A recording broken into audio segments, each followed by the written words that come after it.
গতি থেকে চট্টগ্রাম বোর্ড 2022 সালের কোশ্চেনটা সমাধান করছি।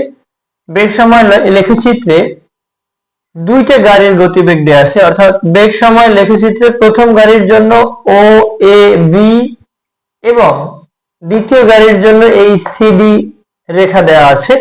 প্রথম কোশ্চেন, প্রথম গাড়ির ত্বরণ নির্ণয় করতে হবে, অর্থাৎ প্রথম গাড়ির গতিপথ হলো ও এ বি, প্রথম গাড়ির ত্বরণ। তো আমরা এই গ নম্বর কোশ্চেন সলভ করার জন্য দেখা যাচ্ছে যেহেতু বেগ বনাম সময়ে লেখচিত্র, তাই ত্বরণ কিন্তু শুধু একটা জায়গায় ঘটছে, ও এ অংশে ত্বরণ ঘটছে। আমরা একটু দেখি তাহলে, ও এ অংশে ত্বরণ, অংশে ত্বরণ, এটাকে আমরা এ অন বলি। ভি মাইনাস ইউ ভাগ টি, এটাকে টি অন বলছি। এখন এ বিন্দুতে বেগ, এ বিন্দুতে বেগ কত? এ বিন্দুতে বেগ মানে শেষ বেগ V is equal to 25 metre per second, এবং এই শুরুতে বেগ মানে আদি বেগ, আদি মানে 0 মিটার পার সেকেন্ড, এবং টাইম কত সময় পর্যন্ত চললো? 20 সেকেন্ড। 20 সেকেন্ড মানে অর্থাৎ সময়ের মান 20 সেকেন্ড। তার মানে ভি হলো 25, 25 কে আমরা 20 দিয়ে ভাগ করব। যদি 5 দিয়ে কাটি 5 হবে, এখানে যদি কাটি এটা 4 হবে। অন পয়েন্ট, তারপরে কত থাকে? 25, 1.25 মিটার পার সেকেন্ড স্কয়ার, অর্থাৎ 5 কে 4 দ্বারা ভাগ করলে 1.25 মিটার পার সেকেন্ড স্কয়ার ত্বরণ হবে, অর্থাৎ 1.25 মিটার পার সেকেন্ড স্কয়ার ত্বরণ অর্জন করে প্রথম গাড়িটি ও এ অংশে। এবারে এ বি অংশে আসলে ত্বরণ হবে না, তারপর আমরা দেখি এ বি অংশে ত্বরণ a2 ইজ ইকুয়াল টু হবে শেষ বেগ বিয়োগ আদি বেগ ভাগানোর সময়। এখন এইখানে শেষ বেগ কত? শেষ বেগ 25 মিটার পার সেকেন্ড, আদি বেগ ইউ তাও 25 মিটার পার সেকেন্ড, এবং টাইম কত? 40 থেকে 20 বাদ দেবো, time t2 is equal two 40 থেকে 20 বাদ দিলে মানে 20 সেকেন্ড। তো ফাইনালি আমরা এখান থেকে 25 থেকে 25 বাদ দেবো, আর এখানে 20 দিয়ে ভাগ করো, তার মানে 0 মিটার পার সেকেন্ড স্কয়ার। তো বলা যাচ্ছে তাহলে গাড়ির ওভারঅল প্রথম গাড়ির ত্বরণ হলো 1.25 মিটার পার সেকেন্ড স্কয়ার। প্রথম গাড়ির ত্বরণ 1.25। ঘ নম্বর কোশ্চেন, গাড়িটি যদি 30 সেকেন্ড যাবত চলে, দুইটা গাড়ি যদি 30 সেকেন্ড ধরে চলে, তাহলে 30 সেকেন্ডে গাড়ি দুটির অতিক্রান্ত দূরত্ব তুলনা করতে হবে। তো আমরা এই ঘ নম্বর কোশ্চেন সমাধান করছি। 30 সেকেন্ডে প্রথম গাড়ির, আসলে প্রথম গাড়ি প্রথম 20 সেকেন্ড কিন্তু সমত্বরণে চলে, তারপরে পরবর্তীতে আবার এই 10 সেকেন্ড সমবেগে চলে। তার মানে প্রথম গাড়ির ক্ষেত্রে আমরা যদি বের করি, প্রথম গাড়ির ক্ষেত্রে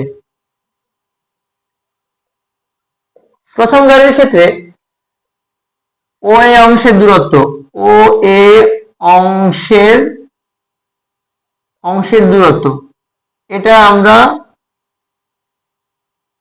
S1 বলতে পারি। S1 ইজ ইকুয়াল টু হবে V প্লাস ইউ ভাগ 2 ইন্টু হলো এটাকে T1 বলি, অর্থাৎ এইটার সময়টা দুইটা স্টেপে গেল, অর্থাৎ একবার গেল সমবেগে গেল 10 সেকেন্ড। এখানে ইউ এর মান কত?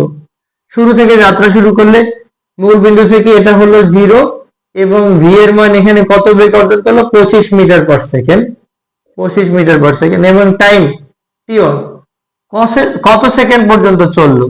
এখানে সময় 20 সেকেন্ড পর্যন্ত চলছে, তার মানে অতিক্রান্ত দূরত্ব হবে ভি এর মান হলো আমাদের 25, ইউ এর মান হলো 0 ভাগ 2 ইন্টু টি এর মান হলো 20। এটাকে যদি আমরা কাটি তাহলে 10 হবে, তাহলে হচ্ছে 250 মিটার। প্রথম গাড়িটি সুষম ত্বরণে 50 মিটার চলে। এবারে প্রথম গাড়ির ক্ষেত্রে এ বি অংশের দূরত্ব, এটাকে আমরা S2 নেই, S2 ইজ ইকুয়াল টু হবে VT2। এখানে 20 সেকেন্ড পর্যন্ত চলছে, আর কত সেকেন্ড বাকি আছে? আর অবশ্যই 10 সেকেন্ড বাকি আছে। তার মানে এখানে ভি এর মান, বেগ কত অর্জন করছিল? বেগের মান অর্জন করছে 25 metre per second. 25 metre per second এবং টাইম টি টু এর মান কত হবে 30 থেকে 20 বাদ দিলে 10 সেকেন্ড তার মানে 25 ইন্টু হলো 10 তাহলে এটাও 250 মিটার হয়। তার মানে প্রথম গাড়ির অতিক্রান্ত দূরত্ব প্রথম গাড়ি 30 সেকেন্ড এ যায় কতটুকু যাবে s হবে s1 প্লাস s2 250 এর সাথে আমরা 250 যোগ করব তার মানে এটা 500 মিটার হবে 500 মিটার। এবারে যদি দ্বিতীয় গাড়িটার ক্ষেত্রে করে নিই দ্বিতীয় গাড়ির ক্ষেত্রে অতিক্রান্ত দূরত্ব দ্বিতীয় গাড়ির অতিক্রান্ত